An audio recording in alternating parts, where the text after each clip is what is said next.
What is going on, everybody, man? King Recon here, and I'm so happy that I get to sit down and record this, man. This has been a video that I've been wanting to make since the Hungry Days commercial came out. I initially came up with the idea then, but since then, a couple of things have been fleshed out. I've been rewatching one of my all-time favorite sports series, and while rewatching that, it reminded me why it is, and also showed me why it is that I love Zoro so much as a character. And I know I've talked about this before in my top 10 favorite characters list back whenever I did that, like last year or the year before. But even then, this year, I've experienced so much that I feel like it's the perfect time to talk about the legend himself, to talk about the GOAT man, to talk about the main man, Roronoa Zoro, man. The legend. And we're not going to be talking about his design. We're not going to be talking about his moveset, as awesome as those are.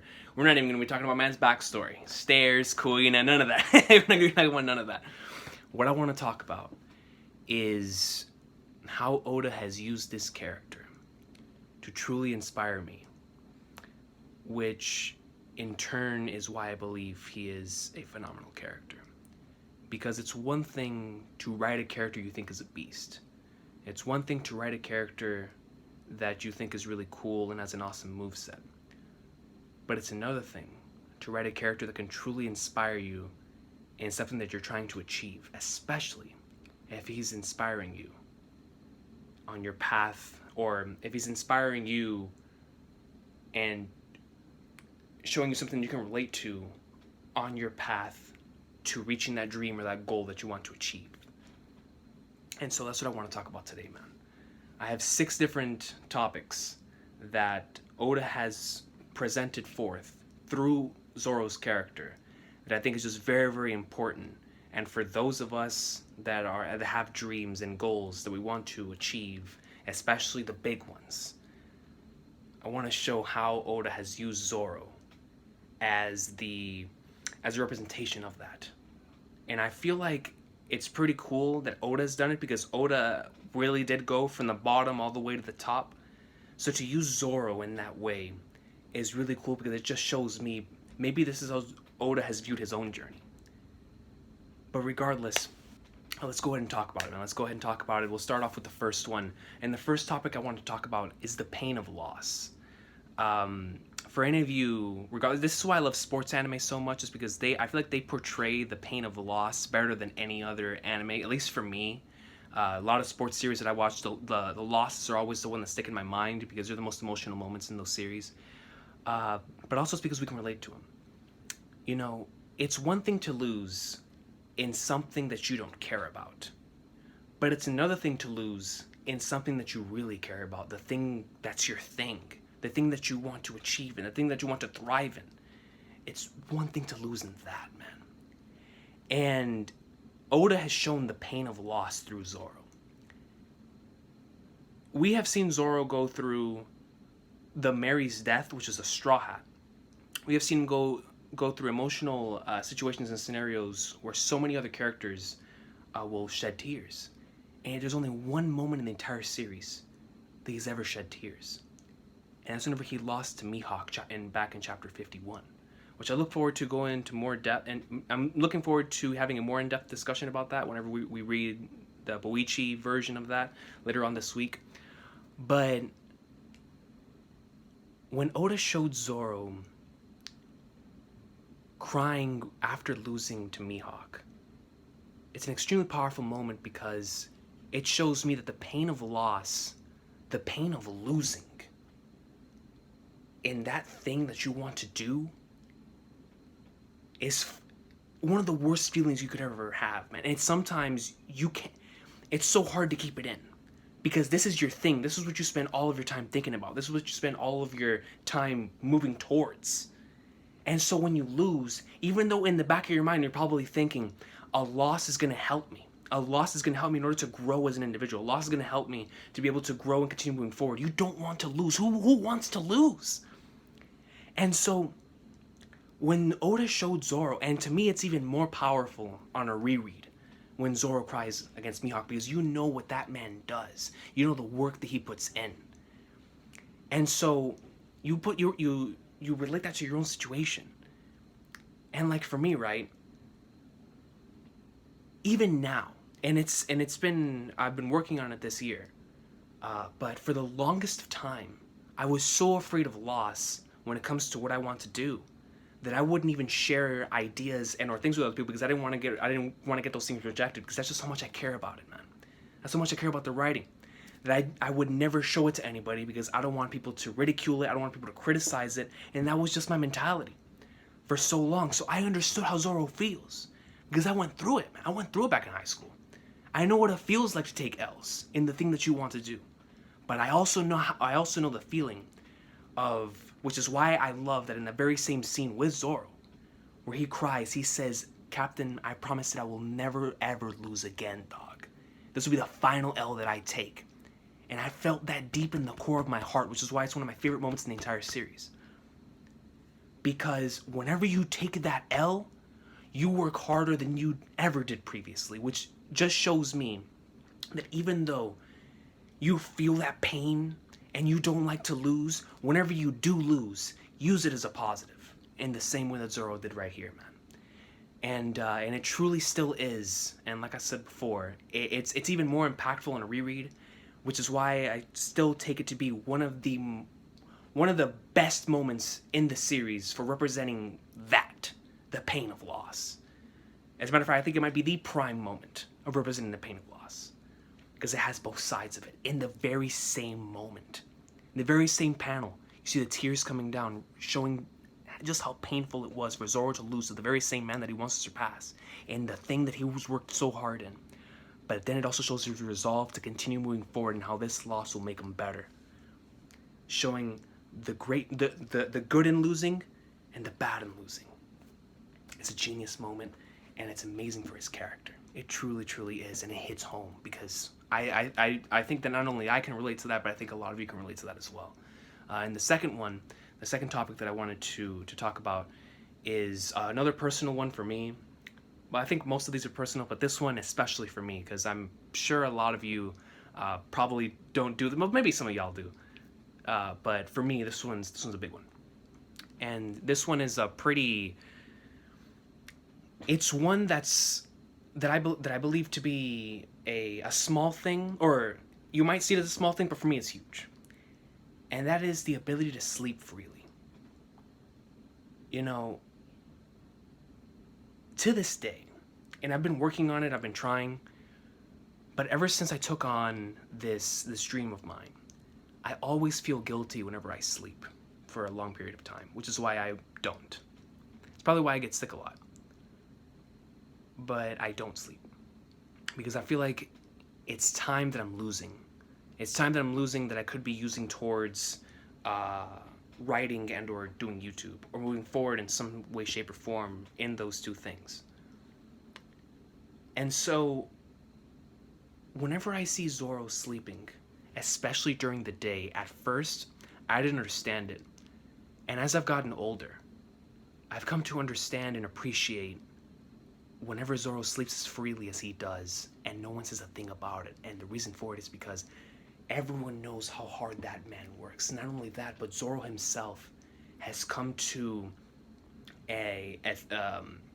it's something that you have to confront yourself, to where you have to admit that you have deserved this rest after working so hard, either pulling an all-nighter or sleeping in the day, or like either working all day or working all night. After you get your stuff done, you deserve to get some rest. And that's something that I just could not compute for so long. And I'm so glad that Oda used this character to show me a simple concept like that. Because sleep is important, man. It is extremely important, and I'm going to continue working towards it. I'm going to continue working towards actually getting some sleep. But seriously, man, especially in the time of my life where it was work, school, and then when I got home super late at night, it would be either YouTube or writing. I hated sleeping. I hated sleeping because it was either sleep or do what I want to do. And I said, screw sleeping, I want to do what I want to do. And especially if the following day I came in at, like, let's just say if I worked at 5 and there was no school, I would feel bad if I woke up in the middle of the day. Because to me, I always felt that waking up early was the best way to showcase that you want to go out and achieve your dream. But what Zoro showed me is that the individuals sometimes who sleep in until 5 o'clock, 6 o'clock p.m. is because they stayed up all night working on what they want to do, because that's how they work. A lot of people are night owls, man. A lot of people stay up all night working on on their dreams, go to sleep, wake up at 5, go to work, and they repeat the process. And for some reason, for so long, I just could not compute that. And it took a fictional character to show that to me, man. It took a fictional character to show to me that it is okay to sleep. And for me to tell y'all that it is okay to sleep, dog. Whenever y'all need to sleep, even though you probably have other people ridiculing you, you are doing you, man. If you're using that time, of course, wisely, if you're using that time to move forward in your dream, if you're using that time to move forward towards your goals, and you're staying up all night because of that, by God, sleep in until 3 or 4 o'clock, man, because you deserve that rest. And I would not feel that way if it weren't for Zoro. And to me, that's just another example of greatness. I mean, it truly is. Like I said, I still struggle with it. Sometimes I wake up like at 11 or 12 after staying up all night, and I'll hate it because that's not the way I grew up. I grew up waking up at 8 and working until I go to sleep. And I learned from Zoro, man, you just gotta rest sometimes, dog. Like, if you've given it your all, you gotta sleep, man. If not, you're gonna die early. So, and I hope that Oda takes that too, man. And I think that's why Oda put it in his character too, because it also is a part of his life, I think. Because the only way Oda's still alive is if on his off days, whenever he's not working in One Piece, he's putting in sleep. Because there's no way his body would still be keeping up with only 2 to 3 hours of sleep. So I just think that is Oda living through Zoro, and also living through Luffy and Ace, whenever they just randomly fall asleep while eating, because I can relate to that too. But that's a discussion for another day. For those of y'all that know me, like my friends who watch my videos, they know what I'm talking about. Like, I truly do struggle with sleeping. But thanks to Zoro, I know that I have come to the realization and come to accept the fact that sleep is needed, in order to continue moving forward. So I thank Zoro for that, man. The ability to sleep freely is the important part. Not just sleeping, but sleeping freely. And sleeping with, like, okay, you know within yourself, by God, I've deserved it, man. I've deserved it because I put in the time and the work. It's time to go to bed, and when I wake up, we'll go up and look somewhere again, man. And not only just for sleeping either. It's also for whenever you have a situation where there's a party. Where there's a party with the people that you love. You won't feel bad if you're not working towards your dream then. That's something else Zoro taught me too. Because I always tried to use almost every single scenario and situation to continue moving forward in dream. But Zoro, seeing him partying along with the Straw Hats for like a small period of time, every time that they accomplish something, they accomplish this big mission. That's so cool to me. And it's like, you deserve that stuff, man. And I don't know, it's just, it never computed in my head until I saw a fictional character do it. So there you go. That is the second one right there. The third one, which kind of relates to this one, sort of, but it's on the working end of it. The small things are important, man. The small things are important. I'm not talking about the detours like Jing talks about. That's a discussion for another day. What I mean by small things is that when I first went down this road, the most important thing to me was, like, let's just say, for example, I just wanted to get published. Screw everything else. I just wanted to get published, man. Regardless of if it was this or that, I just wanted to get published, man. So the only time that I would put into the writing aspect would be the actual writing itself. I would write, and of course I would think about it. But the only time I would actually write is while writing pages, chapters in the book. What Zoro showed me is that it's not just about the dream that you're chasing. Like, let's just say, for example, for me, if I want to do YouTube or if I want to write, it's not just doing YouTube and writing. There's just small things before that will lead towards true greatness. Whenever you see Zoro randomly in the middle of episodes, and he does this a lot, every time, lifting weights, and other times, swinging his sword. My man sometimes even lift weights with his teeth. But on a serious note, just swinging the sword, becoming one with the sword, recognizing its weight, recognizing the force behind the swing, how fast he needs to go down, and then lifting weights. Because in the middle of battle, when he actually gets to the battle itself, when he actually goes into a battle, all of those hours that he put in into working out in order to make himself stronger physically and to gain stamina, and in all the time that he put in to actually feel and know his blades and how easily they go down, how they go like this, how they go like that, to just know the blade, to know the craft. All of those hours put in come into fruition whenever he gets into the actual battle. And that's a concept that was foreign to me until I saw it happen throughout the entire series and looked back on it. It's not just going down, pressing a red button, and doing YouTube, and then going in and then editing. It's the pre-stuff before that too, man. There's a lot of stuff that you can do that can help you in your fields that are not a part of the actual field itself. And something like that was foreign to me until I saw this. And it's so true. Because like for writing, for example, man, you could sit down and write a whole bunch of words and go in, but if it's emotionally detached, or if the person reading it doesn't have that emotional attachment because of the way that you wrote it, then to me that's the biggest thing. And the way that you learn to write in that manner is by reading. You have to put in the time reading so that you can learn through the craft itself how to display and show emotion through words, how to display and show agony and or happiness and or things through words. And that stuff is done through reading. And for a long time, whenever I would read, I wouldn't take, like, I would just say, man, I'm doing this, and when I should actually be writing.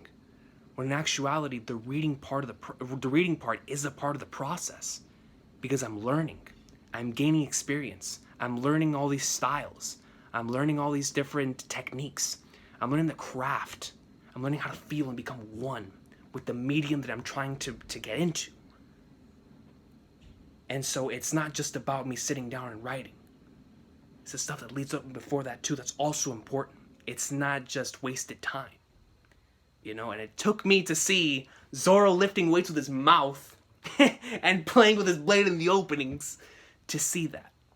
And it's huge. And it's huge because it's a consistent thing that Oda has always shown in this series. It's not something he just does in one arc.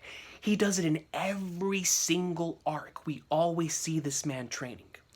But it's not training. He can't fight other people.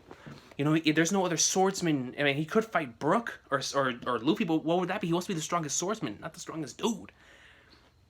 So he needs to fight other swordsmen. And he can't just randomly fight. So whenever he goes up against Mr. One, or he goes up against Akaku, or he goes up against what's his face? Kyoshiro. Or whenever he was going up against Yakimaru. And so in those moments, he needs to be prepared through all of that time whenever he gets to those moments of actual battle. And that's where he gains his experience in order to continue moving forward. But he can't be in battle at all times. So whenever he's not in battle, he's doing all these other little things that will help him whenever he gets into the battle. And to me, that's such an amazing thing, dude. It really, really is. I know it may seem obvious probably to a lot of you, but to me it wasn't. And the fact that it wasn't, and then it was shown as something obvious to me through Zoro, is incredible. It's absolutely incredible, man. Now, this next one is something that has helped me for so many years. This is probably the one thing that I can tell you right now is the back whenever I was talking earlier this year, or last year, whenever I did that top 10 video, this was the thing that I had in mind. One of the things I had in mind. Whenever I always used to place them and still place them extremely high on my list. Because right now, before I made this video, I had to come to terms with this. And that is that Zoro's always injured before a big battle. And it's not just, I mean, it is, to a certain extent, a plot device at times to showcase that Zoro is struggling against said opponent because he's injured. Alright, that is true. But at the same time, there are certain instances in life where you will not be 100% when facing an obstacle. There are certain times in life when, like me right now, my back will hurt, but I have to get through it and push through it if I really want to do and succeed in what I want to do. Because I'm not going to be 100% at all times. I'm not going to be 100% ready to go up in like swimwear all 24 hours a day, 365 days a year. That's impossible for any human being. I don't care if you're in tip-top shape, eating salad and eggs and drinking the greatest type of thing, minerals and all this junk people put it into their bodies. I don't care if you think you're in tip-top shape at all times. There are certain moments in the day, whether it's up here mentally or you're physically down for at some point in time, within the week, within the day, within the year, it's impossible to stay 100% at all times. And so what Oda showed in his series is that it's okay. It's okay to not be 100% at all times. It's okay to enter a battle, to enter an obstacle, to enter a problem, to enter a struggle, to enter a situation where you're not at 100%, because that is where you truly show who you are. That is where you truly show what you can do when you have the resolve to eat. Where even if you have, for me, for example, when it comes to getting back to the dream, whenever I have writer's block, this so-called thing that exists, writer's block, and I can't think of a single thing, dog. When I can't think of a single thing and I'm beating myself over, why in the world can I think of anything? Is it because of this? Is it because I'm thinking of this? And because of this, for so many years, even if I'm feeling that way, I still write. And if I think it's garbage, then by God, it'll be garbage. But at least I'm putting in the effort. I'm putting in the intent. And sometimes, not all the time, but sometimes, something good will come out of that nothingness. And to me, that's a massive lesson, man. That's a massive lesson. And that's something that Oda has showcased with Zoro throughout the entire series. And it's something that anybody who is chasing after a dream can relate to. You will never... there is no human being that can be 100% at all times. There's going to be times whenever you have to go against Mr. One and you're halfway bleeding. There's going to be times when you're at Sabari Archipelago and you're almost dead after taking pain. There's going to be times when you're Along Park and you're taking on Hachi and you're destroyed. And you still have to fight. You still have to do what you gotta do. You still have to push forward and have the resolve within yourself in order to get over the obstacle in front of you, even if you're not at 100%. You know how big of a life lesson that is, man, especially for individuals that are attempting to reach and chase dreams. You know, for, let's just say, for a dancer, man, a day where your feet are hurting, but you know that you have to practice. Or if you're a football player, man, you're sore, or your mind is on something else, and you're a quarterback, and you don't want to go through the playbook. By God, you have to push through it, bro. If you want to be great. If you want to be great, you got to push through those situations where you're not feeling 100%. Because it's all, anybody could be at 100% and say, I'm the greatest in the world, but what are you whenever you're not at 100%? What are you whenever you're down in the dumps? What are you whenever you're negative? What are you whenever you're sick? Like, how are you in those situations? And what Oda showcases through Zoro is that it's okay to not feel at 100%, but what do you do within that time frame? Do you just give up, or do you still do you still try to do it? Do you still intend on winning? Do you still intend on becoming successful even though you are feeling the way that you're feeling? One of the biggest life lessons I have ever received, and it came through Zoro, man. It came through Zoro because for years I had wondered when I was a kid, when I was younger, why in the world does this man always go through battles when he's hurt, when he's injured? And as I got older, as I experienced life, I was like, yo, it was in my face the whole time. I just hadn't lived it yet. No one goes into the entirety of their life at 100% at all times. And I was like, yo, I'm telling you, once again, it took a fictional character to show me that, man. Our favorite mosshead. And then right after that, another point that I really wanted to make is, and this one is a pretty big one, especially for those of you that are like how I was before. There was a point in time to where the only thing on my mind, like, at all times, I mean, it still is, but not as much as before, because I feel like I've come to the realization that it's always been inside of me, but now especially I prioritize and I genuinely love my time with my friends and family. But there was a point in time in my life, especially whenever I was first fell in love with the grind and the game, and wanted to become wanting to achieve what I want to achieve. So, point in time when the only thing that was in my mind was my dream, and so I threw away almost everything to attain it on some Griffith stuff. Well, not on some Griffith stuff. Not almost there, but not taking it, to what he actually did. Almost there. You feel me?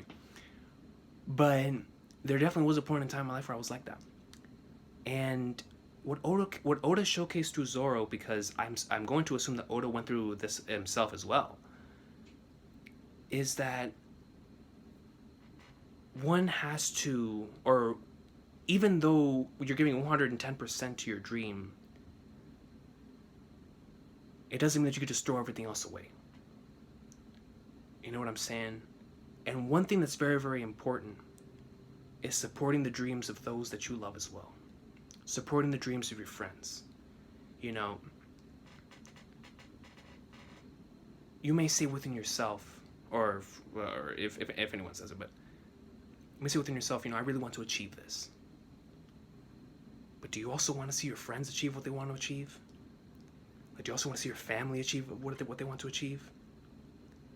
And so, there's one particular chapter where I could talk about this chapter in depth as to why I love it and how it has inspired me in a whole Recon piece, and I probably will one day. But I just want to strip it down to its bare core when the nothing happened, whenever Zoro takes Luffy's pain. Stripping it down to its bare core, it is a friend sacrificing his own dream in order to support the dreams of his friend. Now, I'm not going to ask whether you would do it, or I would do it, or anyone would do it, because you will never know until you're put in a situation. But what I can say is, at the very least, what Oda showed through here is that even if you want to become the best at something, it is okay to support the dreams of those around you. It is okay to be a pillar of support to those that you love and that you like to be around. And your friends, your family, comrades, co-workers, whatever the case may be. Don't just be 100%, or even if you are 100% into your dream, always remember to have consideration for others and what they want to do in life as well. Because at the end of the day, those things are extremely important. And when Zoro, as we know how much time he puts into his goal, his life of wanting to become the world's greatest swordsman, tossed it away. But not only just tossed it away, he said he was willing to die for the dreams of his captain. But it's not just the captain. This dude is his friend, his brother. His brother. Lives and dies by Luffy's command, man. Always puts him in check when he needs to put him in check. But in that particular moment, he thought in his mind, by God, even though I've put in all of this, it's not even he thought about it. It was like instinctual. Like, I've put in all this time and all this effort. But if I didn't make it, so be it. I'm going to support and help my friend when he needs me. And that's it. That's massive, man. That's very, very important. I feel like that's something that all of us, because a lot of us can get lost, and a lot of us can get really immersed into what we want to do.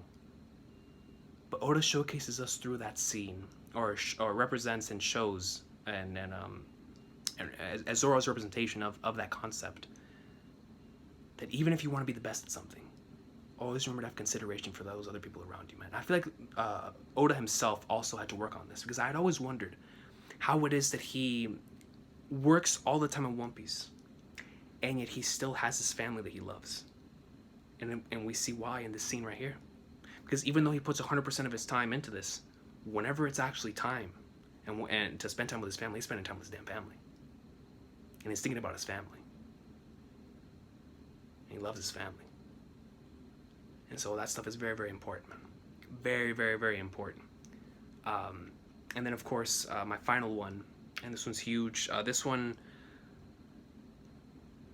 it was always in my mind, and it was always the reason why I love this arc.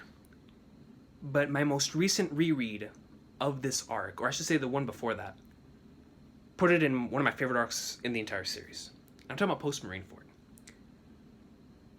And in particular, the scene I want to talk about in this video, of course, is when Zoro humbles himself and bows before Mihawk, asking him to train him.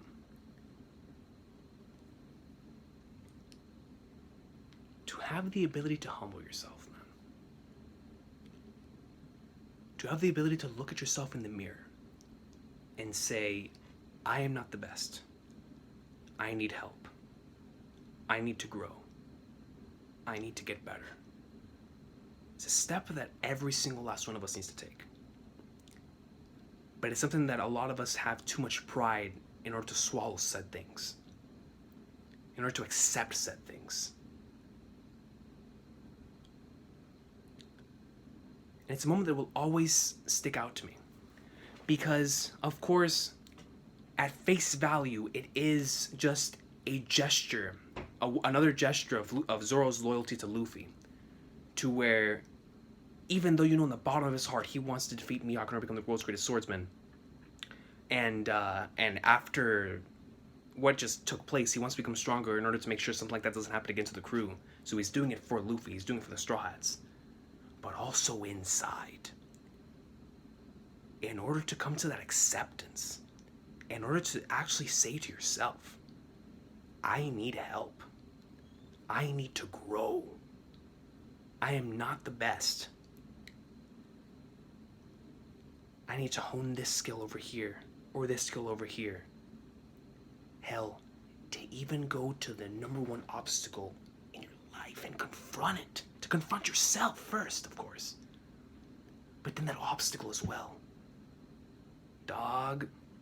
And to humble yourself. To bow before the obstacle, knowing that you cannot take it on right now. But by God, there will be a moment in the future where you will do so. And this is what this right here, what I'm doing, is going to lead to. And I didn't think about this moment in that way until I just recently watched an episode of Chihaya Furu, where it was a very, very similar situation. And one day we'll talk about that in a separate video. But it reminded me of this.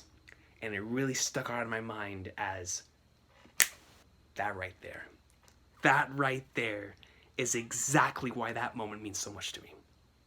Because, you know, it's one of those things that I feel like, and not even, it's for every human. Every human has to go through it. You know, look themselves in the mirror and has to accept themselves. But for those individuals that want to grow, for those individuals that have a place where they want to go, a goal they want to achieve, at some point in time, you have to come to the realization, you have to look yourself in the mirror and say, I am not the best, and that I need help. I need lessons. I need to grow. I don't know everything. I'm not a know-it-all. Who can I reach out to help me, dog? Where can I get this help at? Because once you get past that stage, you will become stronger than you've ever been before, which is why I love so much that Oda showcased that scene through Zoro before the time skip, where now we see him stronger than ever. And it's not just through the training with Mihawk, that's definitely a big thing. But I think within himself, for Zoro to accept that he needs to grow in these areas, and to humble himself and to realize that he needs to get better and get stronger, when that mentality kicked in, that he needs to get stronger, not that he's already strong and wants to get stronger, or not that he's already strong and wants to learn a few techniques. No, is that he needs to get better. He bowed and said, I want to learn. I want to get better. When you have that mindset of always wanting to learn and get better and everything, dog, you can achieve anything in the world as long as you have that path in front of you. And that's what this scene showed me. And still to this very day, it also shows the importance of being humble too, man. It really, really does, dog. With these points, I'm not trying to say that everyone should wholeheartedly agree that Zoro is a great character, or even a good character. But what I'm trying to say is that someone like me, who has a completely different dream as Zoro, can apply the very same concepts that Oda has used and represented through his character, and apply that to my own life. Because what Oda has done with Zoro is show the journey of struggle, of success, of the obstacles, the struggles, and the entire journey that it takes and the steps in that journey for one to achieve the goal that they want to achieve. To each his own. Everyone has their own meaning of it. But to me, that's greatness.